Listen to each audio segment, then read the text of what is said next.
Boa noite a todos e a todas. Obrigada pela boa noite. Uma sexta-feira chuvosa, mas aqui toda a equipe do Céu Caminho do Mar está super feliz com mais essa oportunidade de estar podendo fazer a história dessa cidade. Alguns amigos, sejam bem-vindos. Outros eu já puxei a orelha porque não veio me visitar. Meu nome é Marineuza, gestora aqui do Céu Caminho do Mar, e em parceria com a subprefeitura aqui da região, na pessoa do subprefeito Dirceu, a gente tem se colocado à disposição para trazer discussões que são super importantes para a nossa comunidade, aqui para o nosso espaço.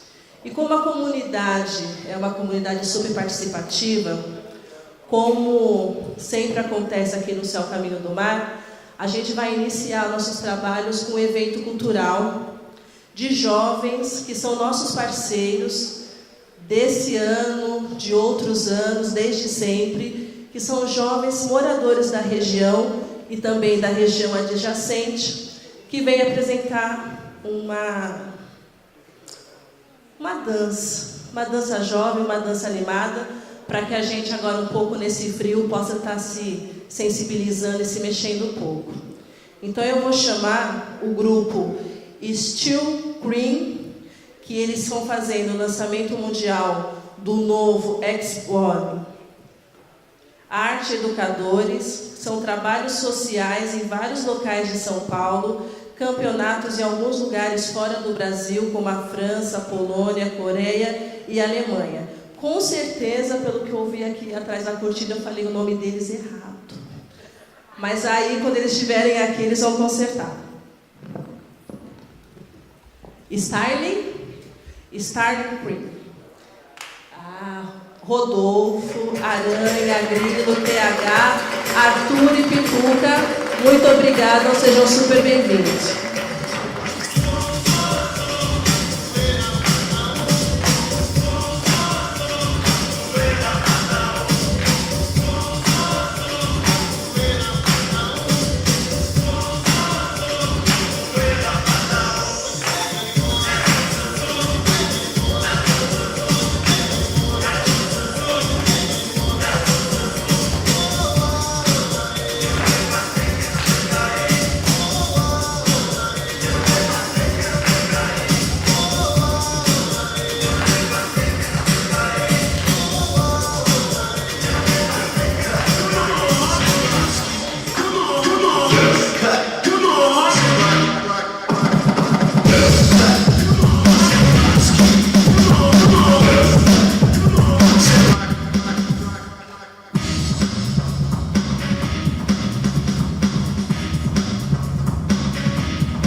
Boa noite a todos. Só a título de esclarecimento, nós estamos aguardando a chegada do vereador Nabil, que está se locomovendo para cá nesse trânsito, sexta-feira chuvosa de São Paulo. Então, enquanto isso, nós chamamos o Rodolfo aqui para contar um pouquinho do histórico do grupo, enfim. Boa noite a todos. Meu nome é Rodolfo, sou integrante do grupo Style Crew, que acabou de fazer a apresentação aqui. Assim, eu vou contar um pouquinho do resumo do grupo.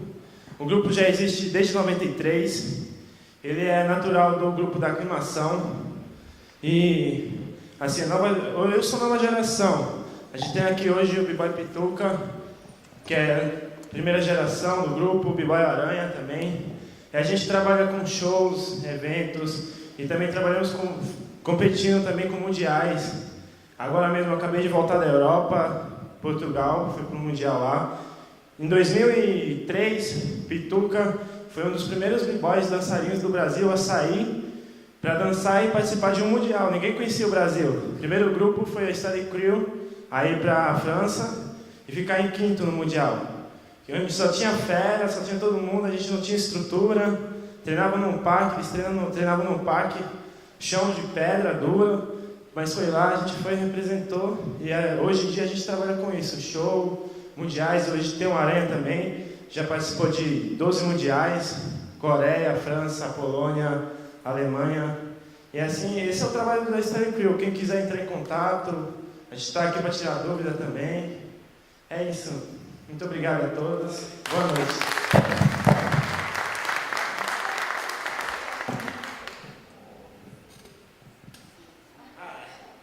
Esqueci uma parte, gente.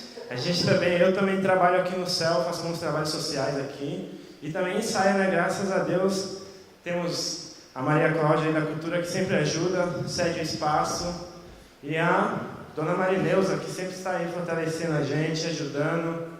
Então, eu queria agradecer a todos do CEL, desde o guardinha, a iluminação, toda a gestão, que sempre trata a gente bem e sempre está ajudando a cultura, que isso é muito legal. De hoje você vir e ter uma estrutura como o CEL. Porque, como eu falei, na época dele, na época do Pituca, que são antigas gerações, desde dança em 90, são 15 anos dançando, 20, então é o seguinte, não tinha isso. Eles não tinham onde treinar, não tinha um tatame. Hoje em dia a gente já pega bem mais fácil as coisas. Hoje tem um tatame, tem um CEL, tem pessoas para nos ajudar, auxiliar. Então, assim, eu queria agradecer a todos do CEL, muito obrigado pela oportunidade, como sempre.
Uma boa noite a todos. Vou tentar resumir, né, já que é um assunto para nós bem extenso, né? Eu acredito até que grande parte das pessoas elas vejam com frequência, né, mas ela acaba passando. O que acontece? Por que nós falamos break em uma hora e outra hora nós falamos street dance? Porque uma hora nós falamos hip hop e outra hora nós falamos dança de rua. É bem simples. O break, as street dances, as danças de rua, como eu já falei agora, não é só um tipo de dança, são vários. Aliás, nós no Brasil nós temos danças de rua, né? O frevo é dança de rua, um exemplo, né? Como é que nós vamos falar? Eu pratico dança de rua sem falar de todas as outras, então eu tenho que ser bem específico. Essas danças as quais nós praticamos, elas vieram de lá dos Estados Unidos. Porém, eu costumo dizer que elas não são americanas. Por que elas não são americanas? Porque, segundo o nosso conceito, o nosso entendimento, elas são, de certa forma, híbridas. Por que híbridas? Porque chegando lá no Bronx, que é o local de nascimento da dança que a gente praticou aqui, o break, daqui a pouco eu vou falar mais especificamente, essa dança ela começou a ser praticada em festas, né, que eram chamadas de block parties, né? Essas festas eram festas de rua, literalmente, e que as pessoas faziam para levantar o alto astral da comunidade, já que eram comunidades que tinham sérios problemas com violência, com miséria, coisas que nós já conhecemos, assuntos que nós já conhecemos. O idealizador dessa ideia foi um DJ chamado Kool Herc, né? Ele foi o primeiro homem a desenvolver batidas com vinis, né? 2 vinis e um aparelho em que o auxiliava a transformar as músicas em coisas diferentes, né? Foi quando fizeram a arte que nós chamamos arte do DJ, né? Ali ele começou a tocar as músicas que eram da moda até então, né? Que era o soul music, né? O funk music, né? E ali as festas elas começaram a crescer. Dentro dessas festas, as pessoas elas começaram a desenvolver passos de dança, diversos passos de dança, né? Porque era natural. As pessoas tinham poucas coisas, né? Então, uma das poucas coisas que elas tinham era o respeito com relação à comunidade. Dançar bem também era sinônimo de respeito. Então, eles desenvolviam coisas novas para que as pessoas pudessem ver e eles pudessem ser bem vistos pelas outras pessoas. Uma dessas danças foi o break. E ela surgiu através de diversas influências. Uma dessas influências, por exemplo, lógico, foi a influência do bairro onde eles viviam, que era um bairro negro, o bairro do Bronx. Então, eles passaram a utilizar coisas que os negros dançavam ali naturalmente.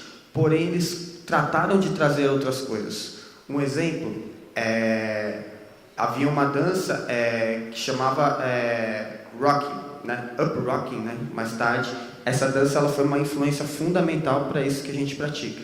Mais tarde, eles começaram a absorver influências de sapateado,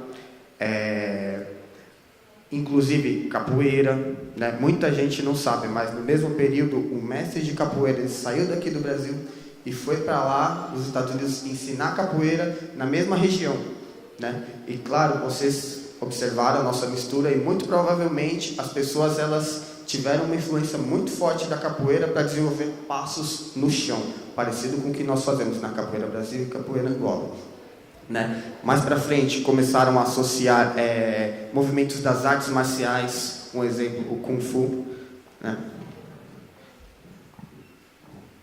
O Kung Fu, né? O balé também tem uma influência, aquela dança russa tradicional, que eu não me lembro o nome, também teve uma influência razoável, né? Por isso eu digo é uma dança híbrida. Tudo isso foi agregado para aquilo que nós chamamos de flavor. O que é o flavor? Traduzido, né? Sabor, tempero.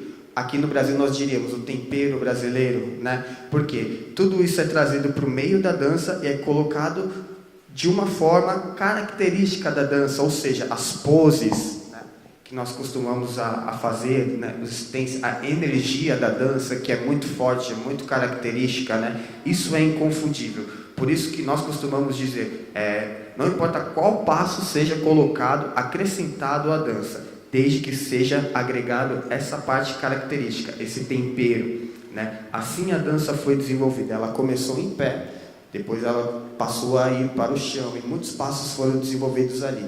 Isso durante a década de 70 para 80. Aproximando da década de 80, no meio, foi quando houve um boom dessas danças e do hip hop para o mundo inteiro. Foi quando eles começaram a fazer os giros, né? Essa parte mais dinâmica, tá? Essa parte, e voltando um pouquinho do hip hop, essa dança, ela entrou no hip hop. O que é o hip hop? Algumas pessoas já devem saber, nós costumamos falar que existem 4 elementos. O que são esses elementos? Um homem chamado Afrika Bambaataa, ele viu toda essa condição social e ele falou: vou agregar as coisas que existem positivas dentro da comunidade para fazer com que as pessoas do meu bairro passem a praticar mais elas e se afastar mais do crime. Assim, ele acabou agregando tudo que tinha de artístico de bom, ou seja, a dança, a música, através do rap, e as pinturas, que são grafite. Só para concluir, tá, gente? Era só isso. O que nós praticamos é o break. Das street dance, nós temos outras danças que são o locking, popping, entre outras, houses. São muitos nomes, muito complicados. Eu recomendo para vocês procurarem na internet o site da Zulu Nation. Está em inglês, mas vai explicar bastante para vocês, tá? Perdão por ter tomado tempo, se eu fui muito extenso, ok? Muito obrigado.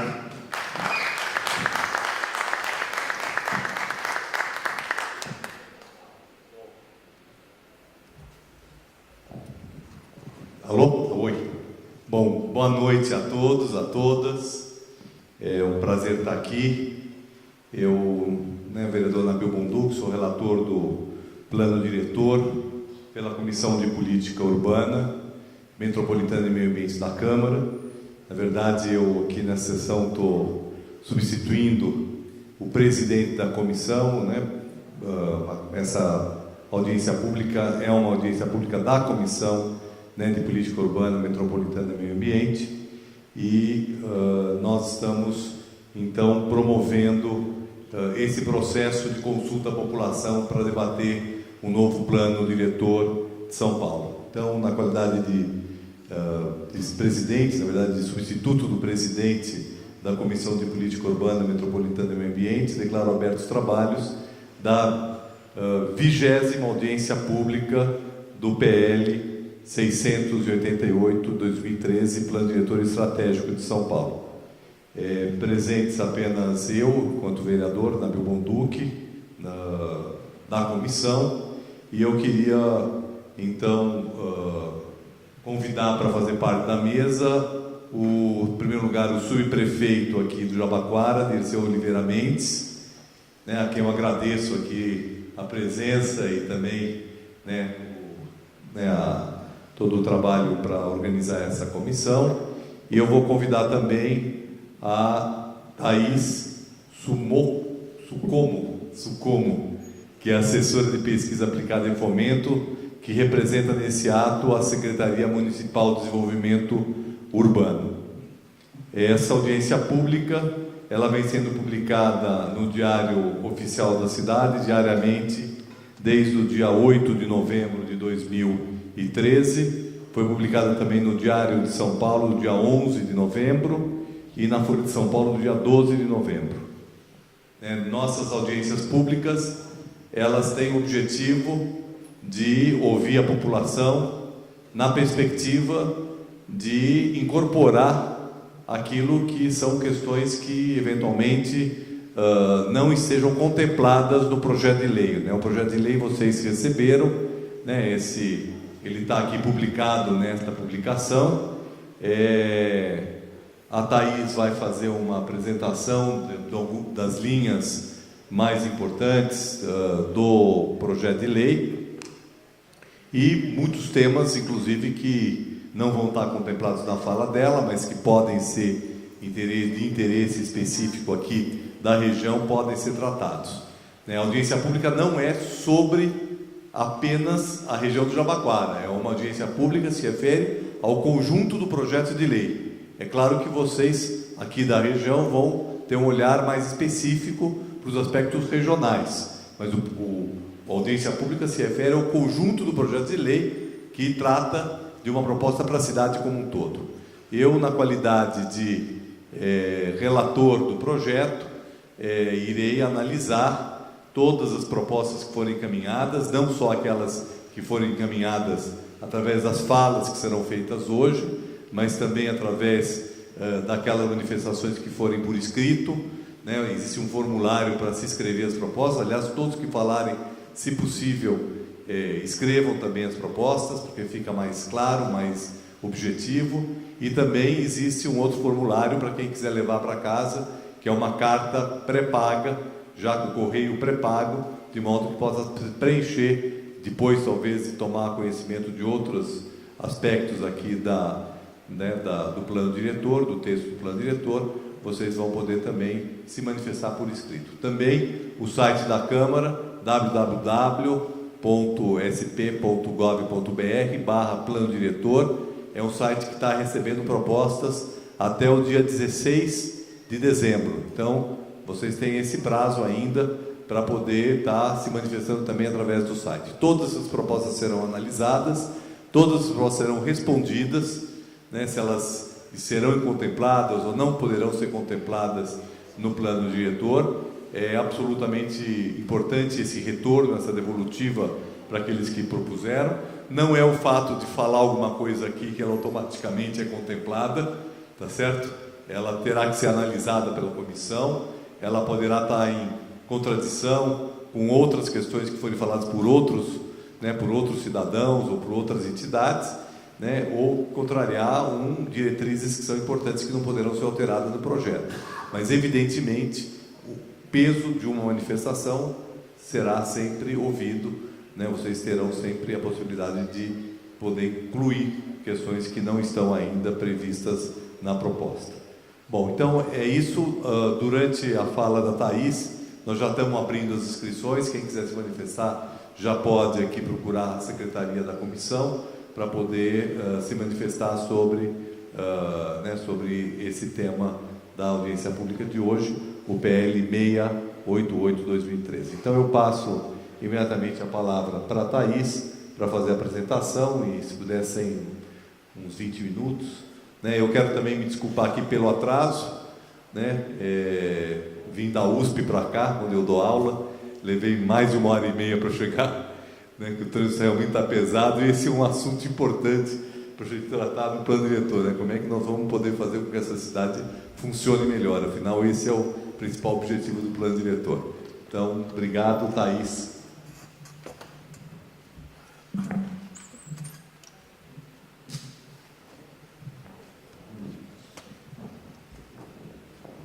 Bom, boa noite, todos os guerreiros aqui, né, numa sexta-feira à noite, vim debater o futuro aí da nossa cidade. Primeiro, acho que eu queria só situar um pouco a revisão do plano diretor, né, dentro de toda a revisão do marco regulatório da cidade que está previsto para ocorrer nesses próximos 4 anos aí da gestão, né? O plano diretor, acho que é a primeira etapa aí de revisão, e ele tem um caráter muito mais geral, né? É uma lei que aborda a cidade como um todo, pensa estratégias de ordenamento territorial para a cidade como um todo, e na sequência vão estar sendo revistos os planos regionais, né, das subprefeituras, e elaborados os planos de bairro, né? Então, são os momentos onde a gente consegue debater mais precisamente, mais especificamente, as demandas dos bairros, né, e das regiões com mais precisão. O plano diretor, a gente tem também incide, também reflete, né, nos bairros e no local, mas ele tem uma leitura da cidade que é um pouco mais geral, tá? E também um outro processo que está acontecendo e coordenado pela SEMPLA, né, que é a Secretaria de Planejamento, que cuida do orçamento, né, da prefeitura, é o programa de metas, que também acho que vocês já devem ter participado e devem estar a par, né, desse outro processo, que vai discutir, então, aí a aplicação do orçamento nas subprefeituras, prefeituras e na cidade, né? Então é um outro processo. Então, só para dar um pouco esse contexto, pode passar, por favor. Então, primeiro eu queria falar um pouco do processo participativo, né, que tem ocorrido aí desde o começo do ano para a revisão do plano diretor.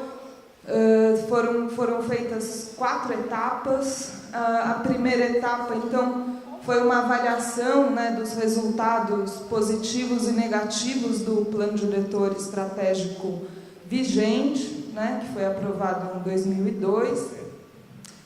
Pode passar. A segunda etapa, então, contou com um levantamento de propostas, com oficinas realizadas em cada subprefeitura. Não sei se alguém aqui pôde participar. Foram oficinas, acho, bastante interessantes, né? Se discutiram alguns temas, sempre tentando fazer essa leitura um pouco do como Jabaquara e como cada subprefeitura se insere na cidade como um todo, né? Então, essa segunda etapa foi a coleta de propostas. Numa terceira etapa,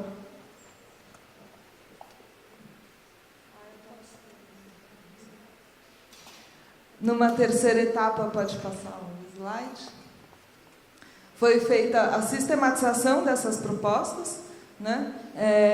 Como o Nabil também já comentou, várias propostas são pertinentes e cabem no escopo do plano diretor e puderam ser incorporadas, outras não, né? Mas essa sistematização foi feita. E na quarta etapa, pode passar o slide, mais um, foi a etapa da devolutiva, né? Então, quando foi apresentado a minuta do projeto de lei e também coletadas contribuições, tanto nas audiências que foram realizadas aí por regiões, né? Não mais em cada subprefeitura, e também pela minuta na internet, né? Foram recebidas várias contribuições por esse meio digital. Tá? E aí, então, isso foi consolidado num projeto de lei que foi encaminhado à Câmara Municipal no final de setembro, e agora a gente está nessa nova etapa, agora conduzida pela Câmara, de coleta ainda de contribuições e sugestões e comentários a respeito dessa minuta, né, desse projeto de lei agora. Então, aí a estrutura, né, do plano diretor, ele está composto aí por 5 títulos. O primeiro título fala dos princípios e objetivos que regem o plano diretor estratégico, né? Então, são as bases aí, né, os princípios mesmo que estão perpassando todos os demais capítulos, né, do plano diretor. Esses princípios são a função social da cidade, da propriedade urbana, né, que é um princípio bastante importante, que diz que antes de uma propriedade, qualquer propriedade, né, antes dela servir ao individual, ela deve servir ao coletivo, à cidade, né, e ter uma função social. Então, isso implica que imóveis, por exemplo, não utilizados, terrenos vazios, ou imóveis subutilizados, né, imóveis vazios, tenham que cumprir essa função social. E aí o plano diretor traz vários instrumentos também baseados no Estatuto da Cidade para que essa função social seja cumprida. Então, é um princípio bastante importante. Um outro princípio que regeu aí, né, a elaboração do plano diretor foi o princípio da equidade, da inclusão social e territorial, que eu vou mostrar um pouco como que isso está presente, né, no plano diretor. Um outro princípio da gestão democrática, e aí as várias instâncias de participação, né, que estão sendo reforçadas, aí a sua importância nessa minuta de lei, nesse projeto de lei. O direito à cidade e o direito ao meio ambiente ecologicamente equilibrado, né, que são direitos que estão garantidos na Constituição Federal e compõem aí, então, também os princípios do plano diretor. O segundo capítulo trata da ordenação territorial, então é onde a gente vai ter mesmo qual é a organização aí do território que está sendo proposta, né, para a cidade. Eu vou mostrar um pouquinho.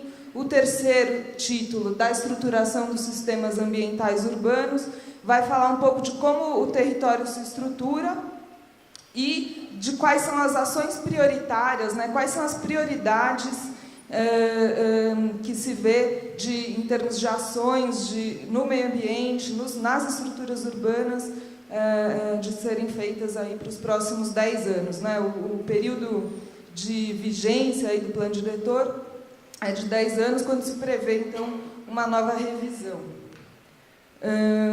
O quarto capítulo fala da gestão democrática do Sistema Municipal de Planejamento Urbano, então trata das diversas instâncias de participação, né, e de como a gestão do plano deve ser feita.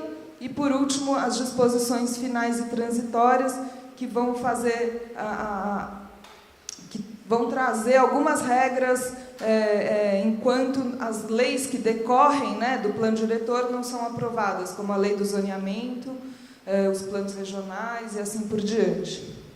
Pode passar.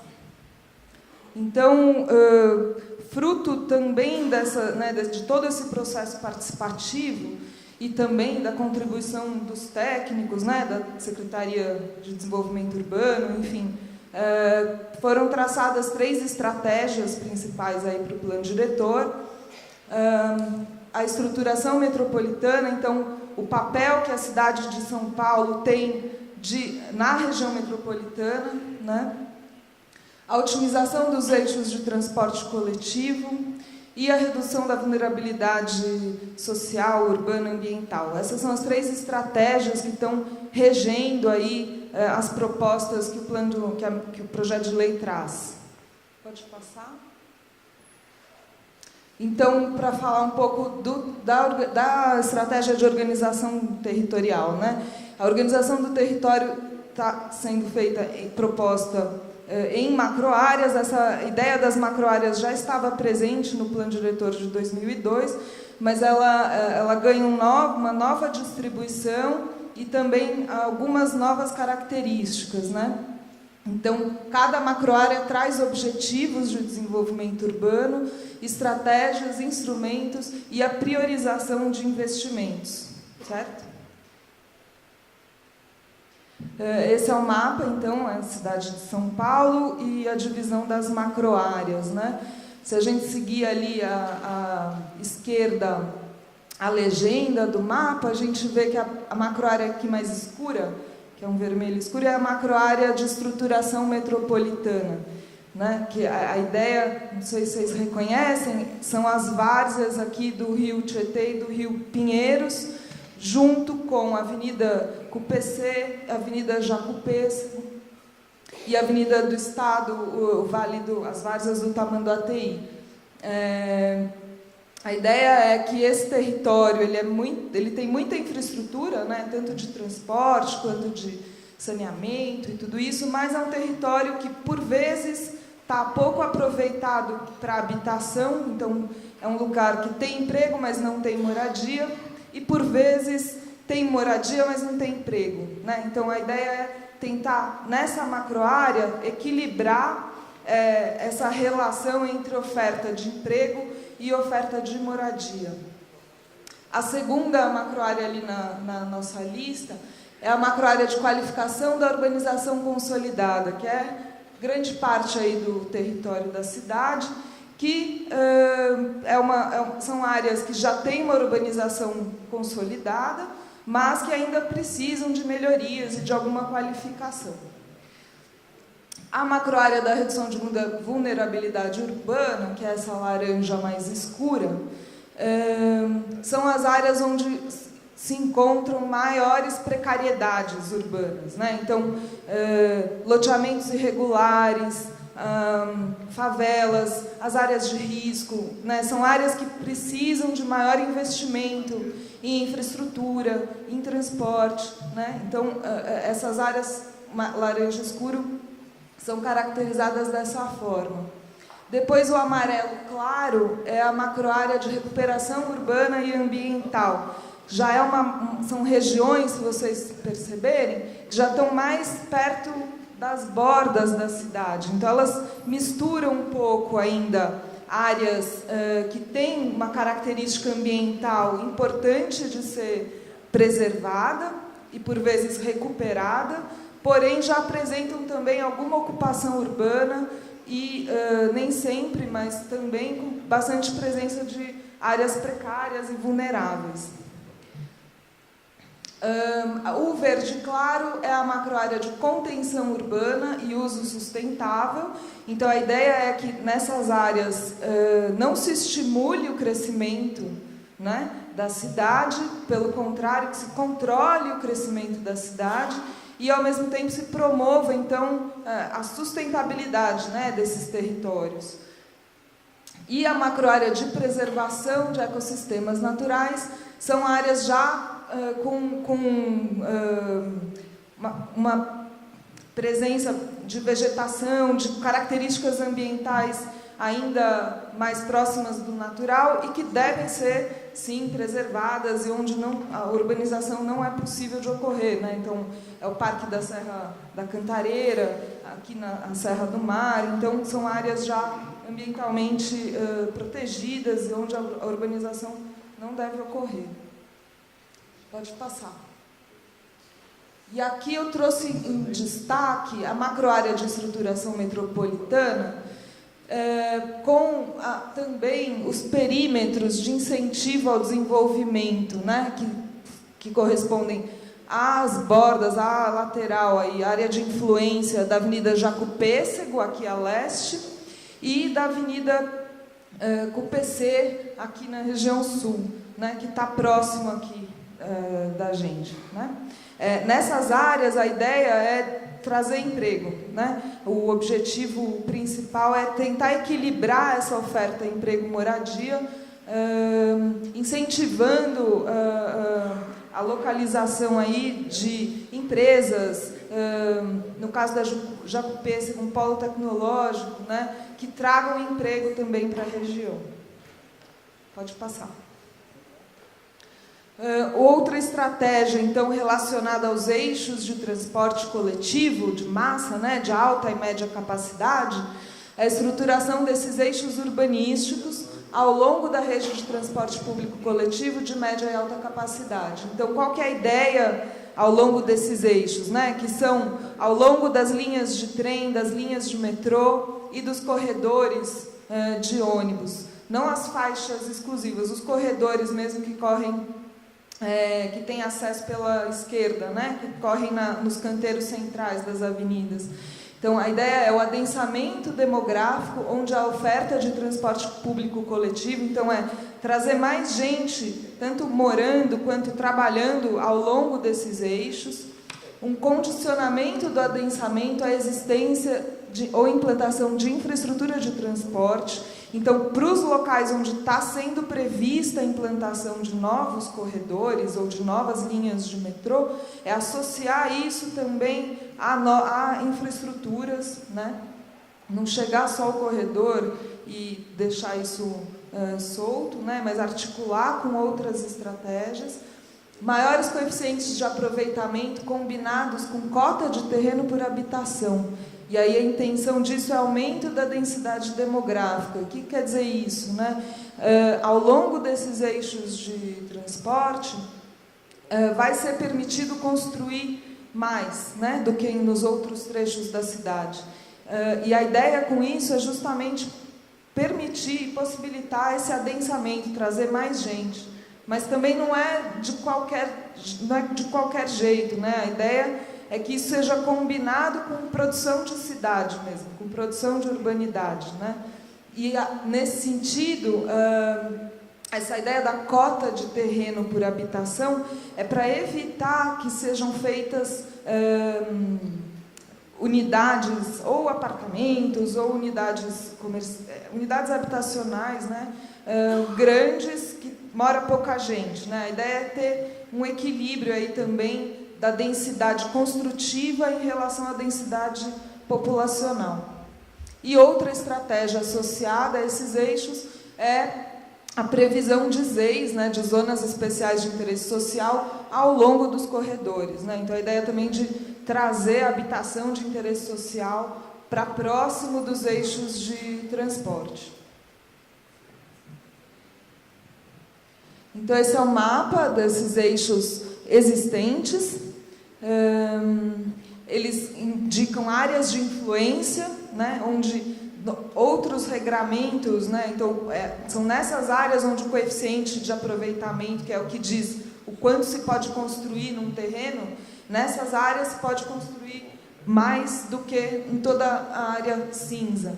Isso tudo será detalhado na revisão da lei de zoneamento, né? Não é objeto, não é pauta agora da revisão do plano diretor, mas o plano diretor já indica um caminho aí para a revisão da lei de zoneamento, né? Que é adensar, deixar construir mais ao longo dos eixos de transporte coletivo.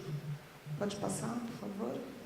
E esse é o mapa da previsão até 2016 da implantação dos novos corredores, das novas linhas de metrô, né, das novas linhas de trem. Então, a ideia é preservar também os miolos dos bairros, né, não deixar adensar nos miolos dos bairros e adensar ao longo desses eixos de transporte de mais alta capacidade. Pode passar, por favor?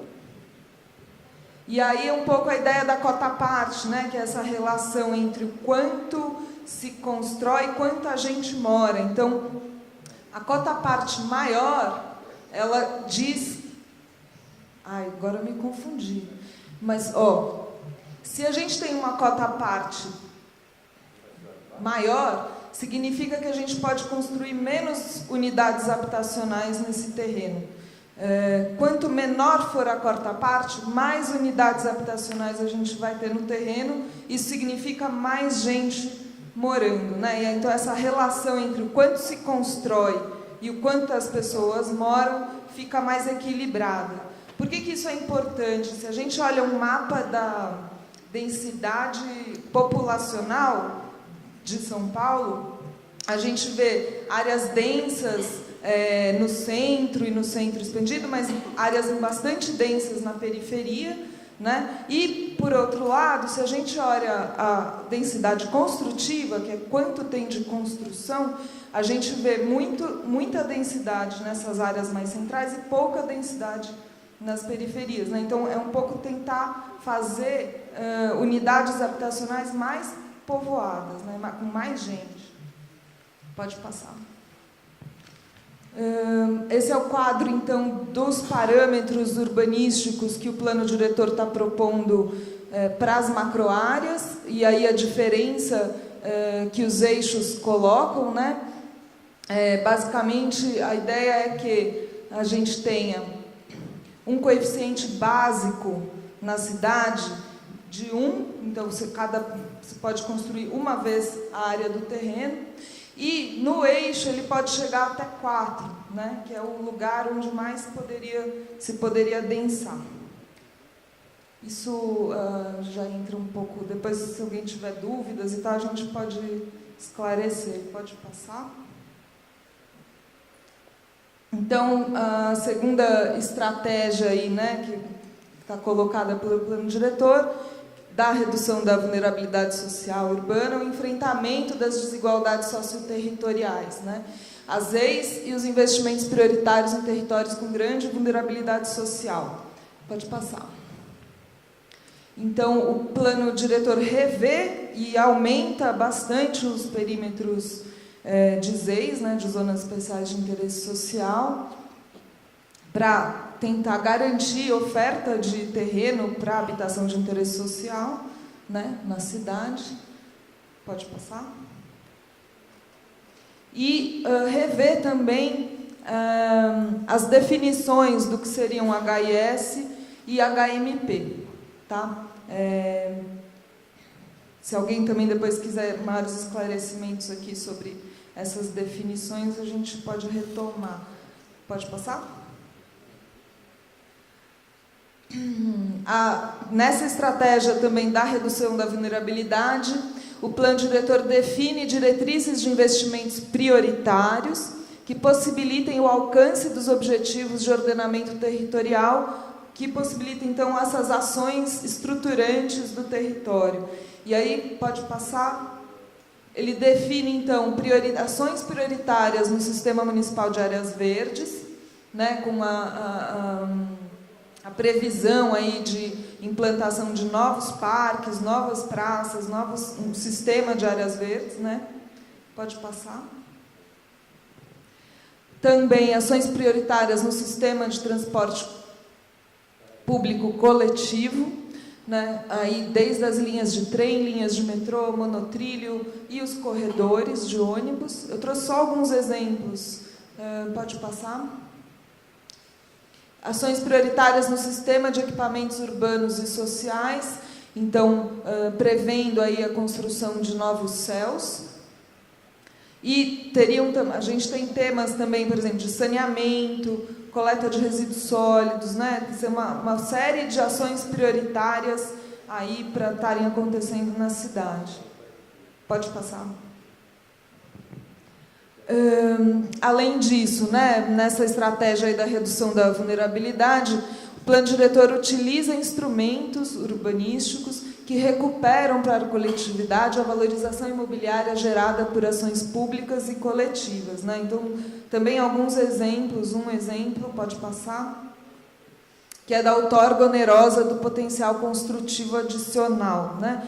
Ou seja, a gente tem aquele coeficiente de aproveitamento, aquela taxa básica, né, que todo mundo pode construir.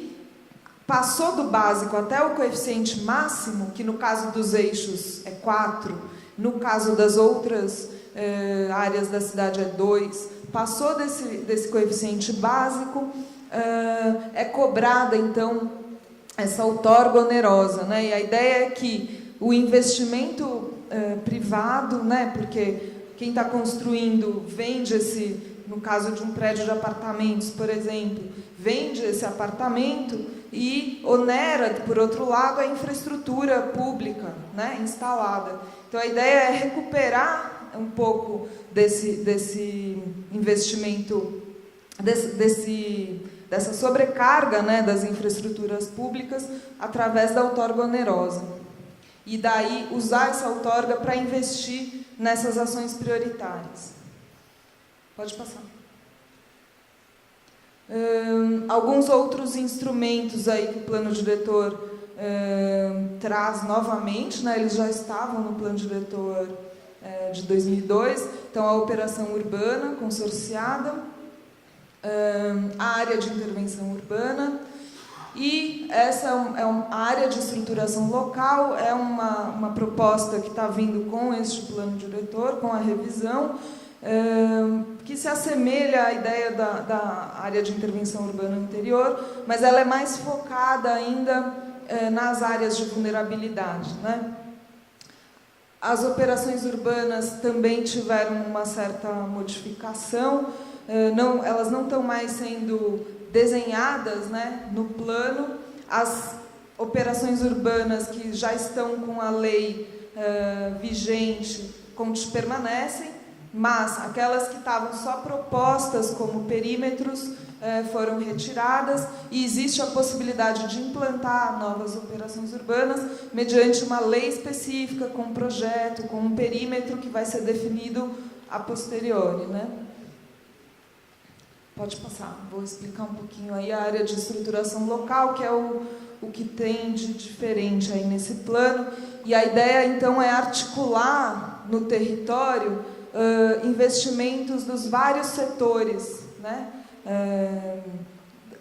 do poder público. Então, articular investimentos em drenagem, com saneamento, com habitação, com equipamentos públicos, e tentar estruturar o território no nível local a partir de projetos urbanísticos que integrem, então, todos esses investimentos, né? Ao invés de cada secretaria fazer a sua proposta, o seu plano, é tentar reunir tudo isso num projeto específico para o lugar e que possa estruturar esse lugar.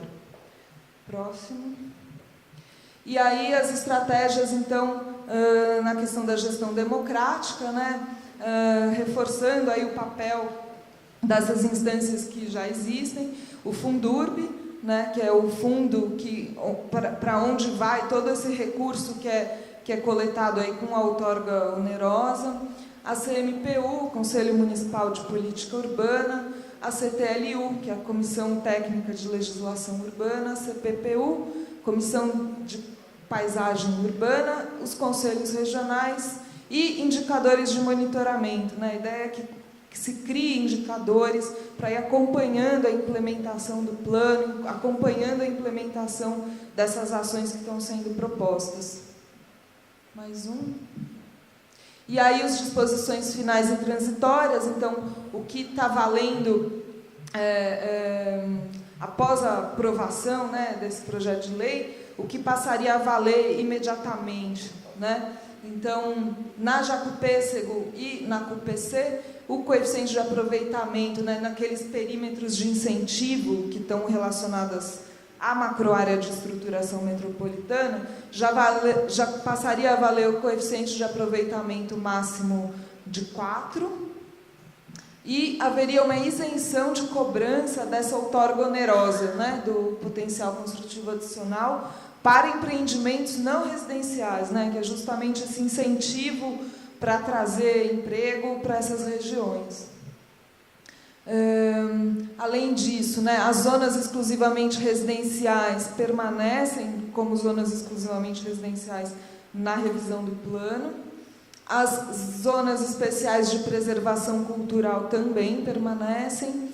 As zonas predominantemente industriais ganharam um novo nome, né, que são as zonas de desenvolvimento econômico, que vão estar definidas e mais detalhadas na revisão da lei de zoneamento. E as zonas especiais de proteção e recuperação ambiental. E tornaram-se, né, as zonas de recuperação ambiental e as zonas de proteção ambiental. Então, também ganharam um novo nome, mas até que seja revista a lei de zoneamento, elas permanecem. Certo? E aí eu trouxe alguns mapas aproximando aqui, né, da região do Jabaquara, só para a gente ter uma ideia. Aqui é o Parque do Estado, né? E, enfim, então a subprefeitura estaria praticamente inserida em pega 3 macroáreas, né? A macroárea de qualificação e urbanização consolidada, a macroárea de redução da vulnerabilidade urbana e uma parte aqui na macroárea de estruturação metropolitana ao longo da Avenida CUPC, que também já é na divisa da subprefeitura, né? Mas pode passar. Aqui, então, os eixos de estruturação da transformação urbana que estão previstos. Aqui embaixo, então, é a CUPC, né? E ali é o metrô, linha azul, o monotrilho. Pode passar. E as EIs, que, se não me engano, foram propostos novos perímetros de ZEIs aqui nessa região, associadas aos decretos de interesse social e decretos de utilidade pública que fazem parte da operação urbana Água Espraiada, justamente para facilitar a construção de habitação de interesse social para as famílias, né, que estão sendo atingidas aí pelas obras de prolongamento da Avenida Roberto Marinho. E acho que é isso. Obrigada.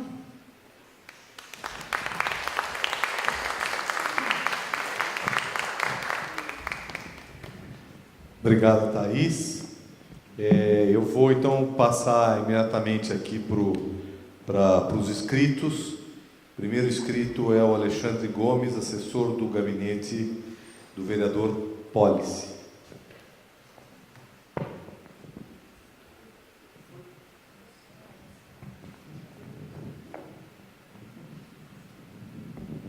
Apresentação, por favor. Eu quero dizer, em primeiro lugar, saudar a mesa, né? Pedir desculpas pela ausência do vereador, ele está em Brasília, na Conferência das Cidades. Né? Dizer que o mandato, desde a primeira audiência desde a primeira audiência territorial, tem discordado do entendimento da SMDU, né, de que até fiquei contente hoje de ver os mapas locais, né, pela primeira vez, porque a questão não é discutir lá na frente, na lei de uso e ocupação do solo, nos planos regionais e nos planos de bairro, toda a questão local, toda a questão territorial. Porque o que está definido no plano diretor vai limitar as opções que vai se ter nos planos regionais e nos planos de bairro. Vai limitar os instrumentos que vão poder ser usados em cada uma dessas áreas. Então, a gente acha que o momento de discutir é agora.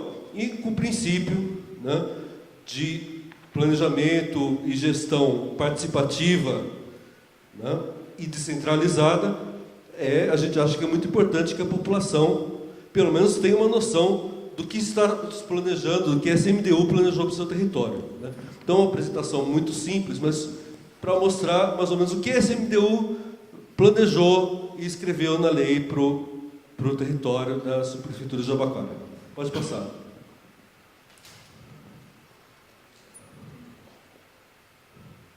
Tá, primeiro, a distribuição das EIs, né, no território, né, as áreas vermelhas ali, azuis, né, as áreas vermelhas são os EIs 1, né, então acho que não se pode falar propriamente que as EIs 1 ela é demarcada. As EIs 1, as 4, né, são áreas onde já existem comunidades morando, né.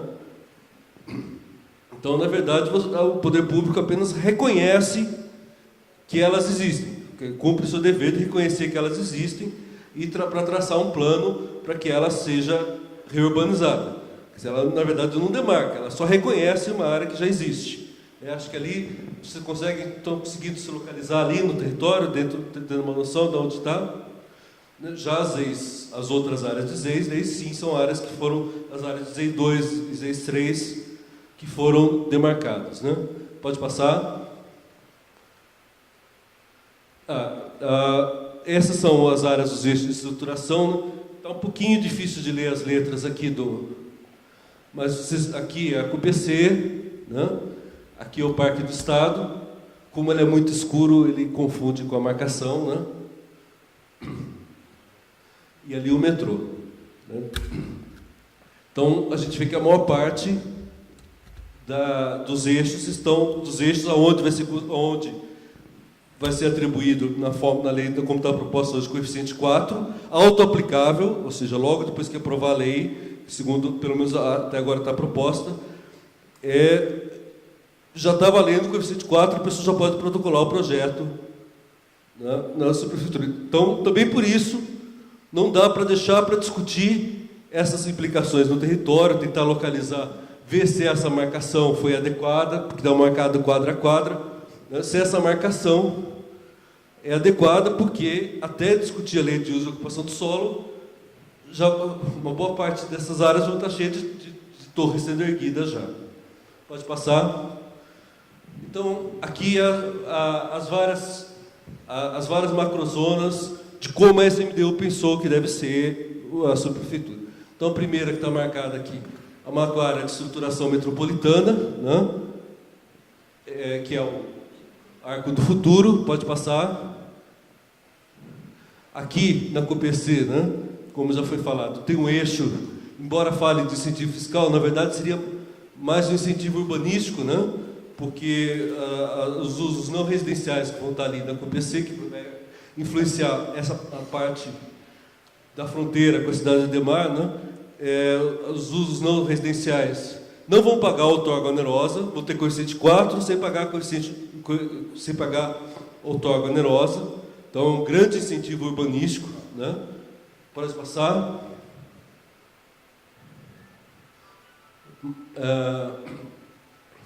A parte de cima, né, do distrito é a área de qualificação da urbanização consolidada. Pode passar. Essa área que está no meio, que é a maior parte da subprefeitura, é a área de redução da vulnerabilidade. né? Então, ela é a área, apesar de ser a área da redução da vulnerabilidade, é a área que está mais fora dos eixos de desenvolvimento econômico planejados. Pode passar? E, finalmente, aquela área ali, que é a área de preservação dos sistemas naturais, né? A área pega a maior parte o Parque do Estado, mas também pega uma parte urbanizada. Pode passar? Então, aqui vamos somar um pouquinho esse conjunto das informações, dessas informações principais, né? Então, você tem os... Concluindo? Todas... Oi? Não, só sim. falando que já Então, deu quase aí estão todos os dados apresentados juntos, para a gente ver que, como acontece no resto da cidade, a maior parte das áreas de ZEIS estão fora dos corredores, né? Só tem 1,43% de área de ZEIS 2 e 3 dentro dos corredores, né? É isso.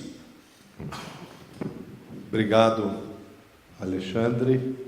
O próximo também é o Alexandre, só que é Nunes Viena, no movimento ANASP, Jardim Social, Núcleo de Apoio Judiciário.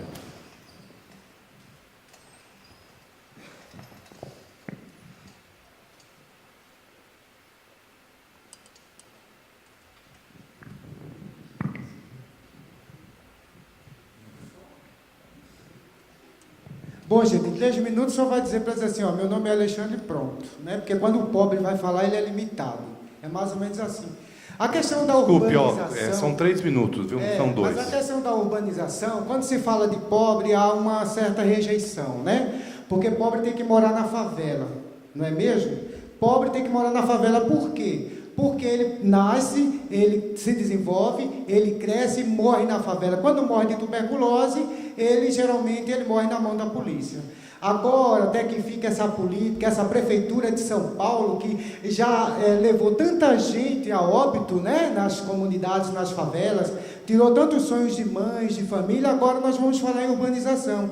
Nós queremos sim a urbanização. As comunidades querem sim a sua casa própria, porque elas estão reivindicando isso há anos, e não é necessário que as pessoas vá de volta às ruas, porque o plano diretor, infelizmente dessa vez ele vai acontecer, porque já mudou várias vezes. Eu espero que dessa vez aconteça mesmo, porque a gente fala de corrupção, mas quando vai falar de casa própria para o cidadão, aí vocês vão fazer, olha, se é para fazer uma casinha de 4 metros quadrados, deixa ele lá na casa de madeira, né? Agora veja só, se vai falar de desenvolvimento, se vai falar de urbanização, tem que trazer hospital especializado, porque as pessoas não têm saúde na favela, tem que trazer o núcleo especializado do judiciário para resolver essas questões das demandas que costuma ocorrer constantemente nas comunidades, tem que trazer, além do saneamento básico, que é fundamental, mais oportunidade de emprego, de capacitação, porque as pessoas estão passando fome na favela. Agora os vereadores e os prefeitos e os deputados estão lá no seu gabinete, não visitam na favela, só quando é época de eleição para pedir voto.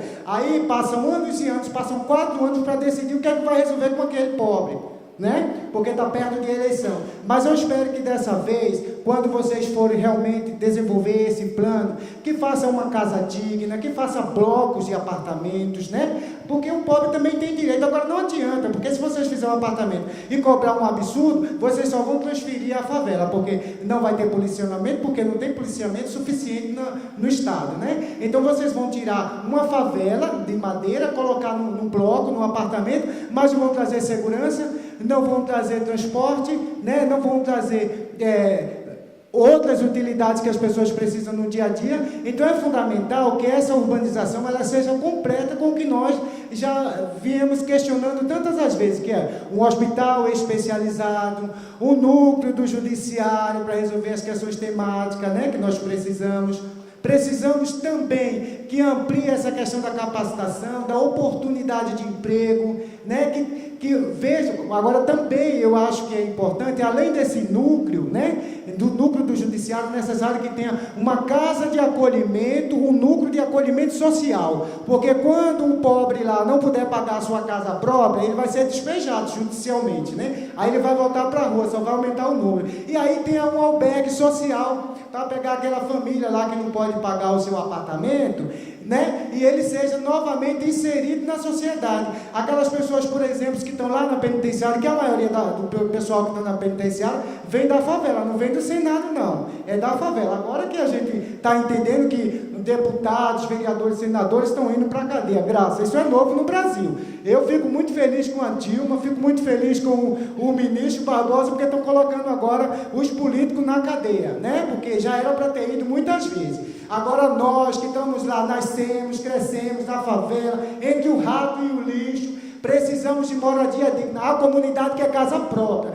mas que também quer casa digna. Não quer uma casa que ele não tenha condições de pagar, não, para depois ele voltar inserido na rua, porque nem nos albergues tem vaga. Eu estou lá no meu núcleo, lá eu tenho umas pessoas que estão ilhadas, tenho criança, tenho idoso, tenho pessoas que saíram da penitenciária, que estão jogadas na rua, que não têm oportunidade.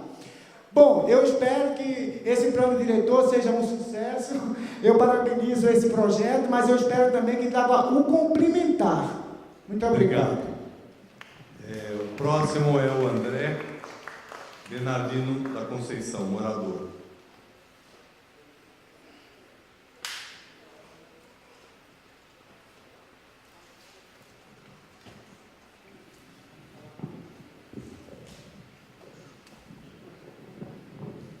Boa noite a todos, boa noite à mesa, né? Eu trouxe aqui uma escrita para passar para vocês, né, protocolar, com relação realmente a moradias. Eu coloquei aqui, prezados vereadores e vereadoras, nós, moradores da Travessa dos Colonos, do bairro Jardim Lourdes, reivindicamos a regularização do solo fundiário para fins de moradia popular, bem como a inclusão do terreno do Peralta como ZES 2, atenciosamente moradores da Travessa dos Colonos. Então, através dessa escrita, eu gostaria que todos os vereadores e vereadoras e os poderes públicos visse essa reivindicação com todo carinho, toda dedicações, a direito e benefício de todos moradores e todos nós, que só assim nós podemos ter uma moradia digna, qualificada, e para todos os moradores que moramos há muito tempo no bairro Jardim Lourdes. Eu praticamente que cheguei ontem, para bem dizer, estou completando 27 anos que moro na Travessa dos Colonos. Realmente nós adquirimos algumas melhorias. Não podemos dizer que não adquirimos, sim que adquirimos algumas melhorias. Mas queremos os principais, que é a regularização da nossa moradia, para que possamos ser reconhecidos realmente como moradores e ter uma moradia digna, e para que todos possam fazer melhoria em suas benfeitorias, em suas casas. Obrigado e agradeço a todos e peço a todos que não esqueçam desse pedido, por gentileza. Obrigado, uma boa noite. Obrigado, André. O próximo é Osnir Belo, morador do Jardim. Pode protocolar ali, documento junto à Secretaria da Comissão. Muito obrigado, André. E agora o Osnir. Osnir o quê? Osnir Belo. Obrigado, vereador. Ou Belo. Osnir ou Belo, tá bom? Tá certo. Ó, é uma boa noite, né? Guerreiros, igual diz a Tatiane. Isso, né? Alice. Thaís, desculpa, boa noite a todos. Como diz, guerreiros. Ela está numa sexta-feira aqui, conversando sobre melhorias, tem que ser guerreiros mesmo, né? Dá uma boa noite ao subprefeito, uma alegria conhecer pessoalmente. E também ao vereador, porque eu acredito que quando a gente está do lado de autoridades assim políticas, né? A gente parece ter uma coisa mais feliz pra gente. Outra, só de falar de tantas coisas boas assim, falando sobre como ajudar na política, para mim é maravilhoso, porque tem uns 20 anos que eu queria participar disso. Agora, se eu imaginar, recebo um convite da Fátima, do Zé William, de sentar bonito ali, ter as pessoas e e ter essa palavra nos ajuda muito. Vereador, eu há 20 anos atrás estava jogando bola aqui. Isso aqui era um terrenão. Era feio aqui. Mas tinha dia que as nossas mães, não vai lá não, porque às vezes tinha morrido. Era um lugar muito triste. E era um sonho da gente um dia ter um céu, tá bom? E ainda conversar sobre isso é maravilhoso. E nesse céu aqui, vereador, já estou acostumado a vir, meu pai tem um projeto aqui que chama Projeto dos Grandes Violeiros. Queria até agradecer o céu. Eu vim domingo aqui, estava maravilhoso, cheio, muita viola. Estava maravilhoso demais. Então já dei meu boa noite, agradeci a todos. E eu como morador, também vereador, como todos veem aqui, falar alguma coisa, de fazer um pedido, uma solicitação, eu tenho o desejo muito grande, vereador, que o nosso telecentro do Jardim Lourdes volte. Porque eu estava no dia da inauguração, tá bom? Eu lembro quando a Marta veio aqui, o bairro fez uma grande festa para ela, tinha flores para ela, e eu fui aquele jovem vereador que dei a bola de basquete para ela jogar. E esse dia foi inesquecível. E agradecer aos companheiros aqui, esse moço aqui, ó. Moço, aqui, ó, você.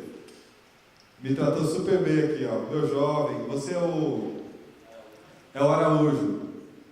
Obrigado, viu, Araújo, pelo carinho. Então é isso, pessoal. É agradecer essa solicitação que eu falei do céu, que o subprefeito atentamente ali já anotou. Que não é só o meu desejo, né? Não só no telecentro, mas é o desejo de todos os moradores do Jardim Lourdes, porque é muito importante para isso. Finalizando. E obrigado. É só isso, muito obrigado, tá bom, pessoal? Parabéns. Obrigado, Osino. A próxima é a Maria de Lourdes, do Conselho Gestor da Operação Urbana Água Espraiada.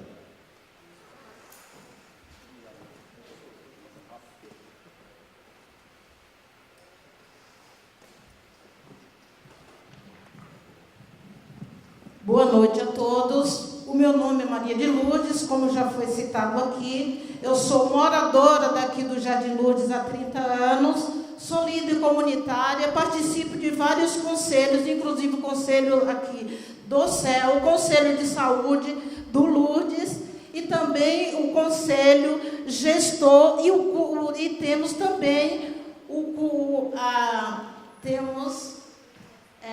Conselho de liderança que acontece todo mês, toda última quinta-feira do mês, onde se discute a questão da habitação na região do Jabaquara, Santa Catarina e outros lugares mais. Então tem um conjunto de liderança que se reúne todas a última quinta-feira e também participa do Conselho Gestor lá no conjunto habitacional lá no Martinelli. Então, assim, eu queria reforçar algumas falas, por exemplo, como o Osmir falou do telecentro, foi uma luta dos moradores do Jardim Lourdes, então precisamos muito desse telecentro. Esse telecentro já abriu, já fechou e já fechou de novo. Então, eu gostaria de pedir que fosse um compromisso da prefeitura, do subprefeito, que voltasse esse telecentro, porque a população precisa muito desse telecentro. As crianças iam fazer suas atividades, as pessoas da terceira idade também iam lá fazer, se divertir, e hoje, infelizmente, se encontra lá fechado. Então, assim, teve algumas falas, como o Alexandre falou, das visitas. Eu diria o seguinte, que assim, hoje nós não estamos querendo a visita, porque já teve muitas visitas, nós estamos querendo que realizações, porque assim, eu, por exemplo, venho na luta desde 2002, no orçamento desde 2002, e muita coisa que está passando aqui hoje vem desde 2002, infelizmente, ainda não foi cumprido. Então, qual é o nosso desejo?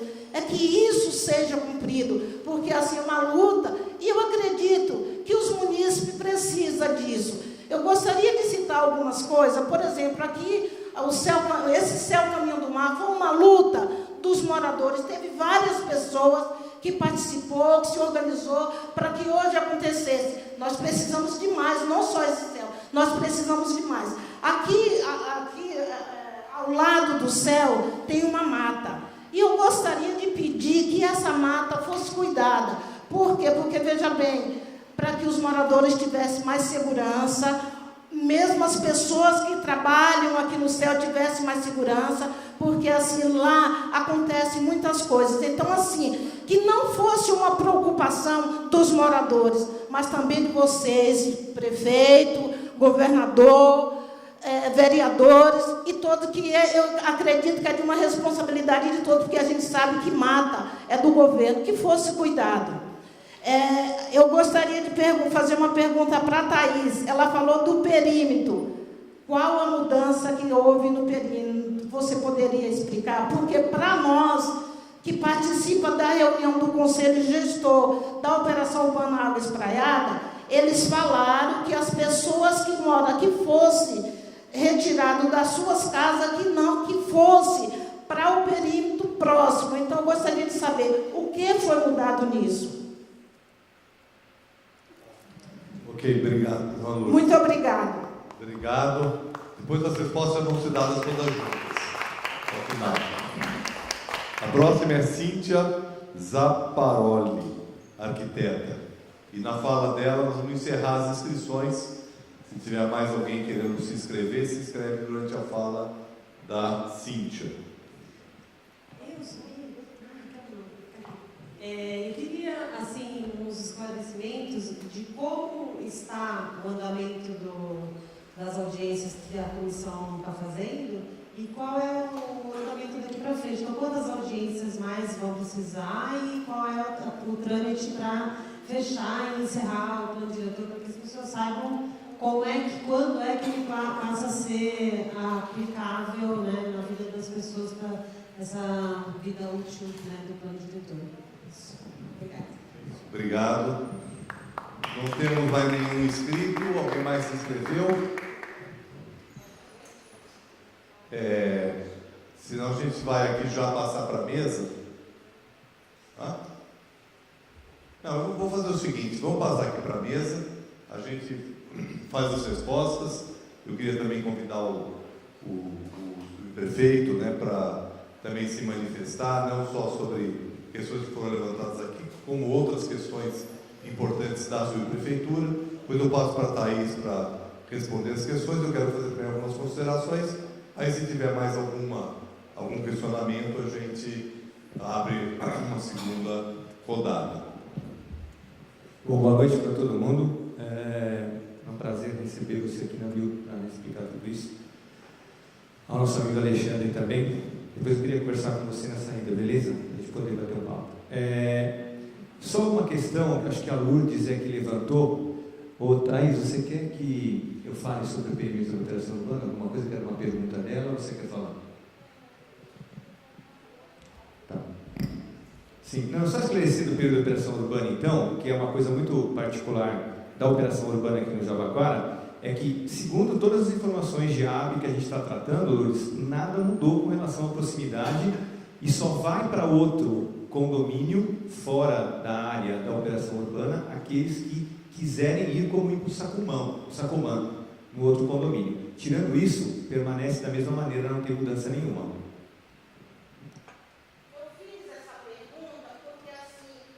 Desculpe, a senhora precisaria falar no microfone. Tá? Só para esclarecer, rapidamente, tá?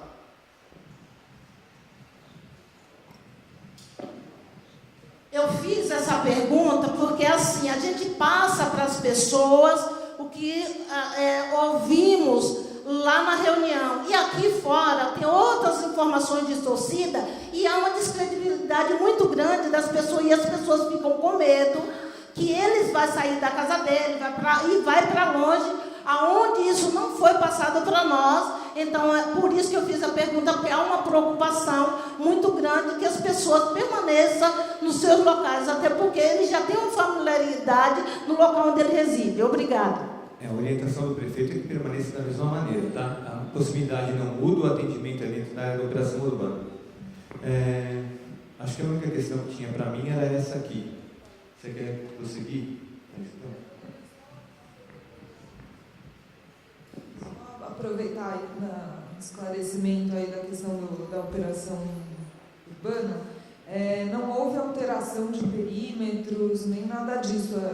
A informação que eu trouxe é que as áreas que estão previstas, né, para a construção de novas unidades habitacionais que devem receber as famílias estão sendo propostas como ZEIs, né, como zonas especiais de interesse social no projeto de lei. Então, é uma proposta, eu acho que vai contribuir aí para o reassentamento das famílias e para que as famílias permaneçam na área da operação urbana, né? Então, não houve alteração de perímetro da operação e nem de condução, né, dos trabalhos. Só esclarecer.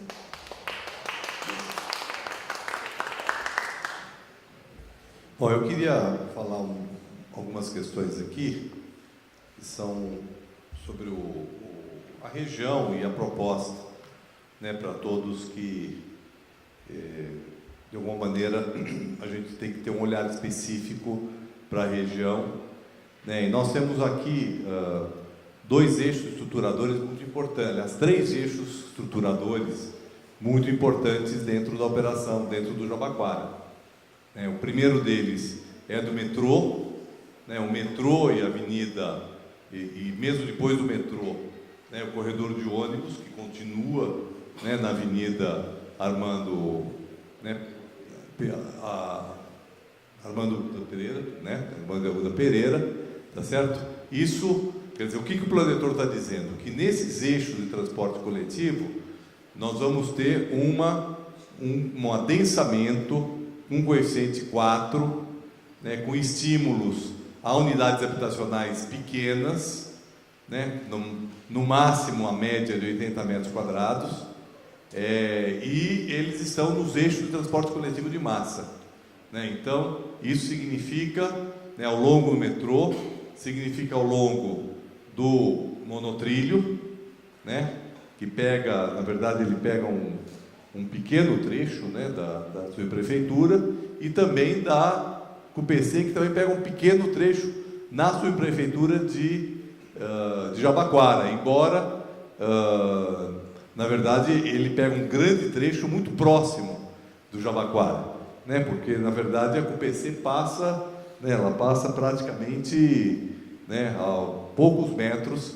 né, do final da subprefeitura. Até eu estranhei, estava aqui vendo com o subprefeito, porque eu achava que a subprefeitura ia exatamente até a CUPC, né, mas ela não vai até a CUPC, ela vai até a CUPC num trecho, né, no trecho até mais ou menos né, no primeiro trecho, né, da CUPC, ainda como chama, né, João de Luca, né, e depois, quando vira a CUPC, na verdade, ela se distancia um pouco, a subprefeitura se distancia da CUPC. De qualquer maneira, são 3 eixos importantes, né, que passam aqui dentro da subprefeitura, e é uma subprefeitura muito densa, né? Jabaquara é uma das subprefeituras mais densas da cidade, é bastante, né, tem uma densidade muito significativa, exatamente pelo fato de ter muita favela, né, e muito loteamento de lote pequeno, né? Então, uma boa parte dela é uma área muito densa, né, com uma ocupação significativa, né, de favela, né, com muita. Então, eu acho que essas características, né, da subprefeitura de Jabaquara, né, exigem que se possa produzir habitação de interesse social para poder dar conta, né, das favelas que têm que ser urbanizadas, né, ou que têm que ser removidas, como é o caso das favelas ao longo do eixo da Jacupense. Então, é muito importante que a gente, como está se trabalhando com a ideia de adensamento ao longo dos eixos de transporte coletivo, é muito importante que haja alternativas de habitação de interesse social nestas áreas, né, para que se possa atender às necessidades de moradia, porque como a dona Lourdes falou, né, isso vem desde quando eu participei, no meu outro mandato de vereador, da discussão da operação urbana Água Espraiada, onde foi feito um grande esforço para garantir que as famílias que viessem a ser removidas da operação urbana fossem assentadas na própria região, né? Então, essa é uma questão fundamental, Por quê? Porque as operações urbanas, se não tiver esse cuidado, elas vão gerar uma exclusão.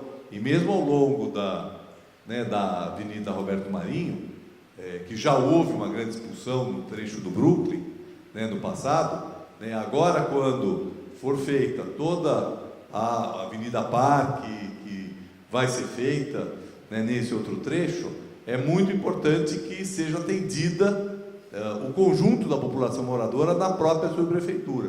Só que para isso precisa se prever os espaços necessários. Uma parte já está sendo feita, são, se não me engano, quase 8 mil moradias que estão previstas, mais de 8 mil, e é fundamental para que todas as favelas possam ser urbanizadas na região, que se garantam esse espaço para moradia. Então, como já é uma subprefeitura densa, por um lado, por outro lado, é uma subprefeitura que está numa certa fronteira da expansão do mercado imobiliário, porque nós temos regiões aqui que tem muito lançamento para classe média alta, nós temos o Jardim Mascote, a Vila Mascote, temos a Santa Catarina, que são regiões já, toda a fronteira com Santo Amaro, é uma fronteira que já tem uma grande tendência a uma produção de habitação de classe média. Então, numa zona vamos chamar de conflito, não sei se a gente chama de conflito, mas é uma zona onde há disputa pela terra, por um lado, para empreendimentos de classe média, por outro, para empreendimentos de interesse social. Então, é necessário que haja essa proteção para a habitação de interesse social, senão a população vai acabar expulsa por conta dessa situação. Então, eu acho que essa é uma preocupação grande que tem que se ter na região. Nós temos muitas ZEIs que são ZEIs de favela, ZEIs 1, que é muito importante para regularizar e para urbanizar, mas nós também sabemos que muitas vezes, para urbanizar uma favela, muitas vezes é necessário que haja remoção, porque tem área de risco, tem área, tem um adensamento excessivo. Para isso é necessário que existam alternativas, espaço para a produção de habitação de interesse social. Então, acho que essa é uma preocupação importante na região. Outra preocupação que eu queria trazer, que eu acredito que é um impacto também não tão visível, mas de uma maneira geral precisa ser pensado, que é a questão do entorno do aeroporto. O aeroporto, uma face dele dá para o Jabaquara e a outra face dele dá para Santo Amaro. Embora ele esteja em Santo Amaro, uma face dele está em Jabaquara, e nós temos impactos em toda a região. No Plano Diretor 2002 foi prevista uma AIU, quer dizer, uma área de intervenção urbana no entorno do aeroporto, considerando esse impacto. Então, essa é uma preocupação que eu tenho.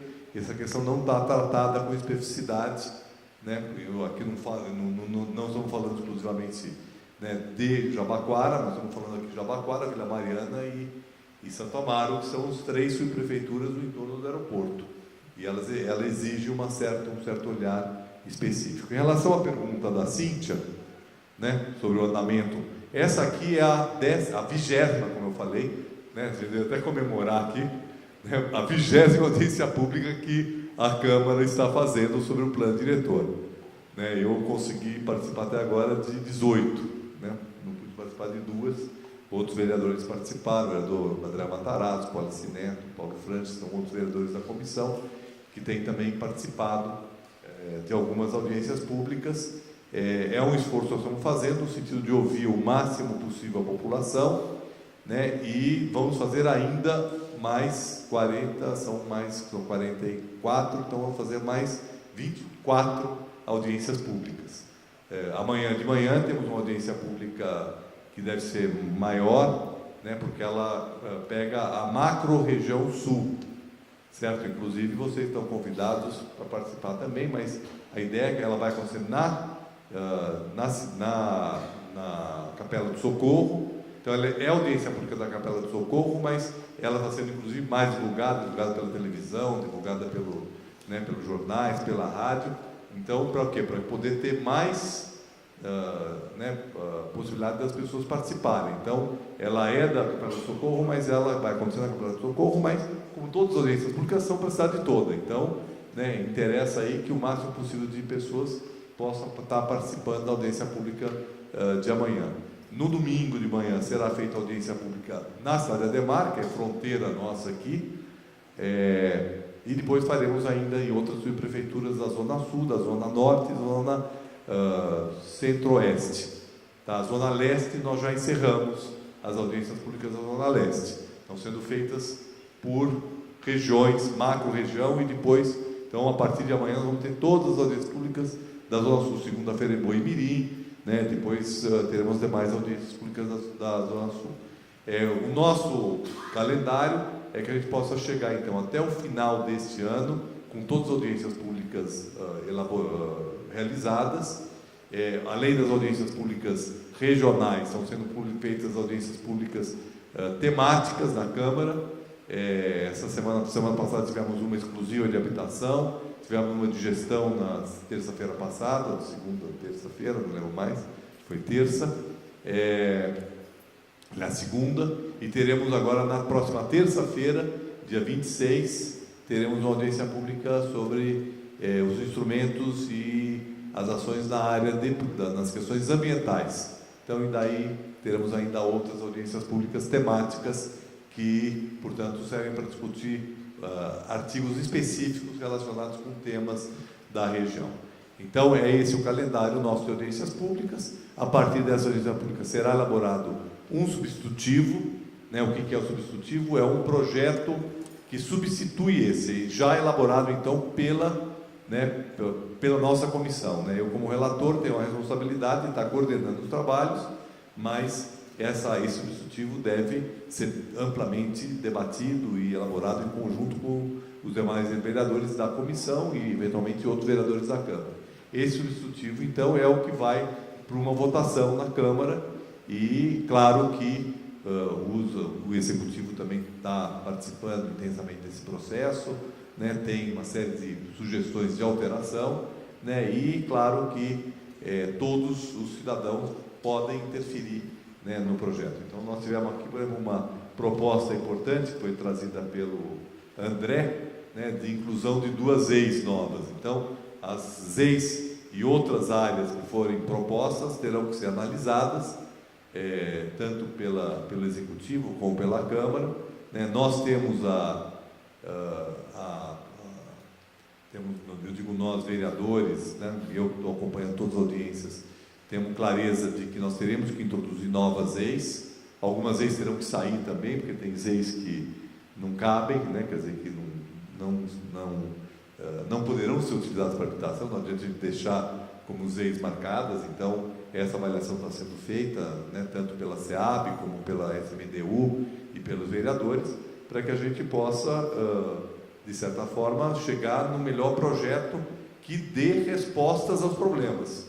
Porque não adianta a gente ter propostas no papel, né? Temos lá N número de EIs. Se essas EIs não conseguem se concretizar, não conseguem se viabilizar como área de produção de habitação, não adianta estar no papel, tá certo? Vocês mesmos já falaram aqui que nós temos que garantir a implementação, certo? Não adianta estar no papel. Então, né, eu ouço o pessoal da Água Espraiada, a Água Espraiada foi aprovada há 12 anos atrás, certo? Já estavam previstas as EIs, certo? Então, passamos aí 12 anos, não vou falar 12 anos, porque o primeiro leilão da Água Espraiada foi em 2004.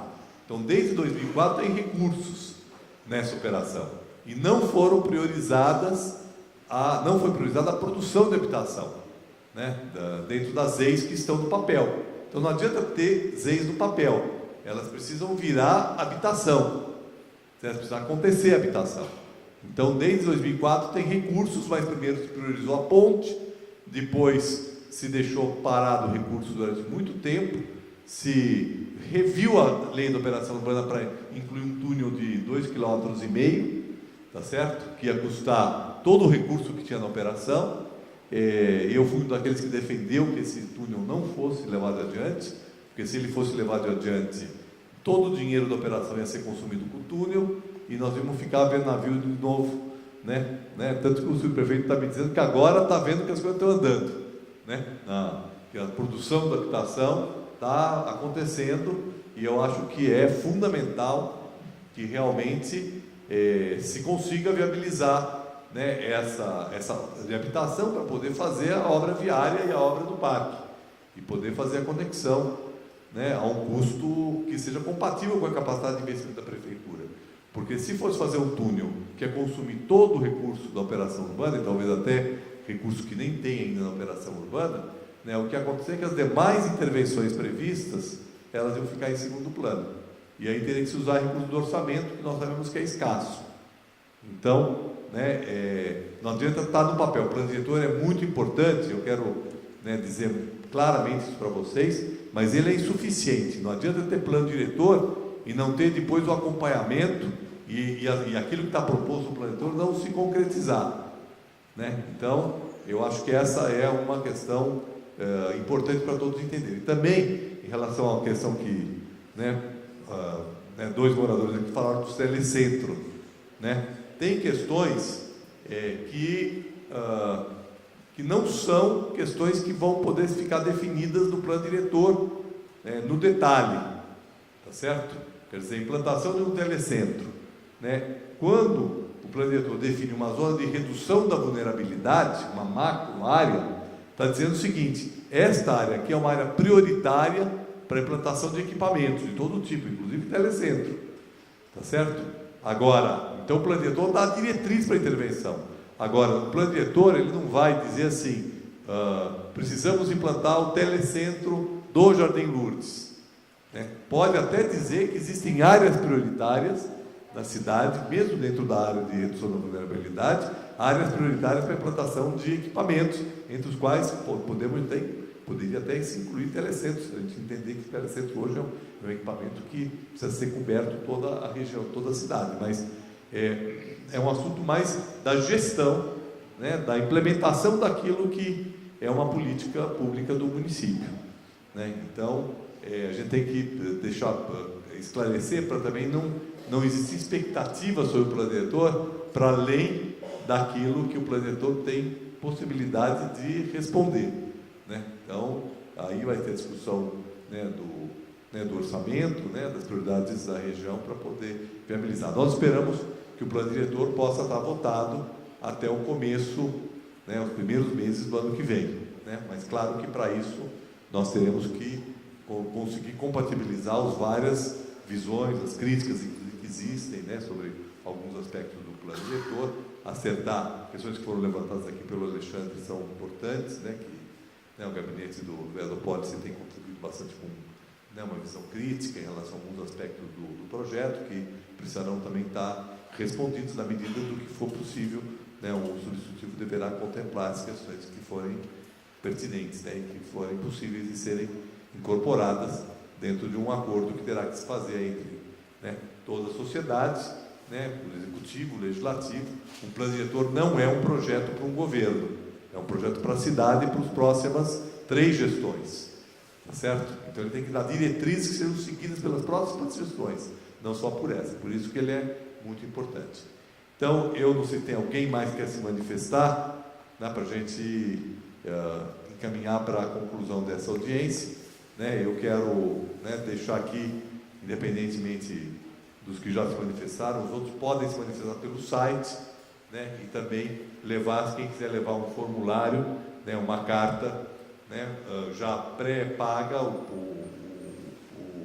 para poder enviar então para a Câmara e a gente poder incorporar essas propostas, né, de preferência propostas bem objetivas, né? Vocês estão levando aí o texto do plano diretor. Propostas objetivas propostas que possam dizer, ó, esse artigo precisa mudar, né, ou precisa incluir um novo artigo, um novo parágrafo, tem que mudar alguma coisa que está no projeto de lei, para dessa maneira a gente poder então ter poder ter um projeto que responda às expectativas de todos.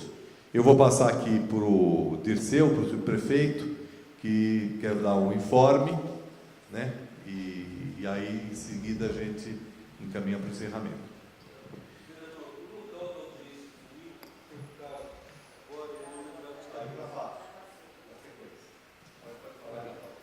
Bom, gente, só dar alguns informes a respeito do Conselho Participativo, que tem alguns aqui que são candidatos e tudo mais, da importância da presença de vocês na audiência do dia 30 de novembro, no sábado, onde vai ser discutido, né, o programa de metas e os planos de obras locais. Então é importante que vocês, como candidatos, estejam conscientes de tudo que está rolando aí dentro das discussões que a gente tem junto com o SEMPLA, tá ok? A eleição, a gente tem alguns locais que já estão definidos. Segunda-feira vai ser definido oficialmente quais são, mas a princípio os locais da região 320, que é a nossa, ou seja, Jardim PC, o Nereu, não, né? Céu Caminho do Mar, Ailton Senna, João Evangelista, Marina Vieira. Esses são alguns dos locais que estão preparados para já receber eleição, para vocês poderem saber e falar com os seus eleitores. Outra coisa que eu acho importante dentro do plano diretor, para quem ainda está confuso, e a gente recebeu algumas ligações da subprefeitura sobre a audiência de hoje e a audiência do dia 30. Isso está tratando de plano diretor estratégico. Para quem ainda tem alguma, a gente tentou nas subprefeituras com algumas reuniões aí esclarecer um pouco mais, mas eu estava lendo esse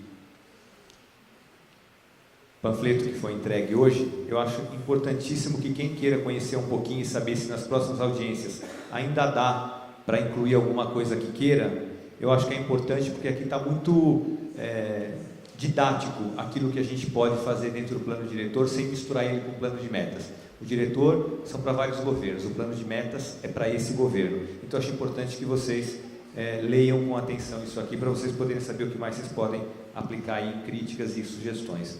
E demais, agradecer a todo mundo a presença, e o Nabil aí completa com o encerramento.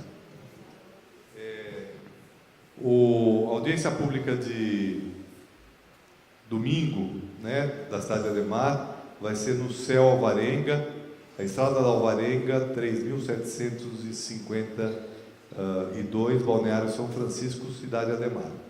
Tá? Então é no Céu Alvarenga. Eu estava aqui vendo com a Thaís. Está marcado?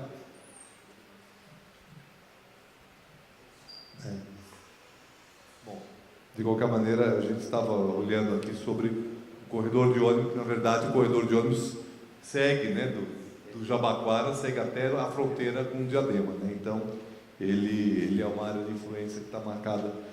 Ela interrompe e depois ela volta, né? Não sei por que interrompe no meio aqui, né, nesse trecho, né? Mas tem uma interrupção dessa área, né, na área que nós vamos.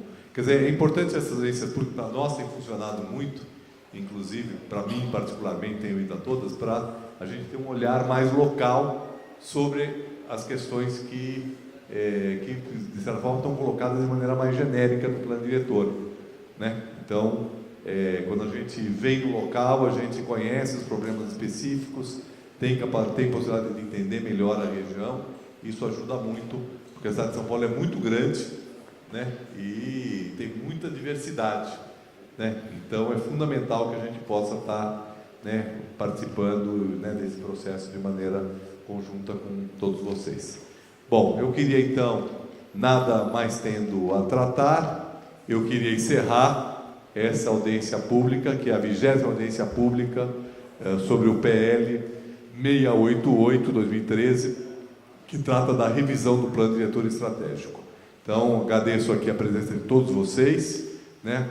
A presença da Thaís, a presença do Dirceu, né? Zé William, aqui, nosso também assessor da subprefeitura, né? Agradeço a secretaria da comissão, né? Os assessores da comissão também que, né, estão presentes, os assessores do meu gabinete, e, né, convido vocês a continuarem acompanhando esse processo. Amanhã a audiência pública será transmitida pela TV Câmara, tá? Então, vocês podem também, quem não quiser ir, quer ficar em casa, que vai estar chovendo, no quentinho, mas liga lá a televisão da TV Câmara, vocês vão poder acompanhar a audiência pública de amanhã. Então, obrigado e até a próxima oportunidade.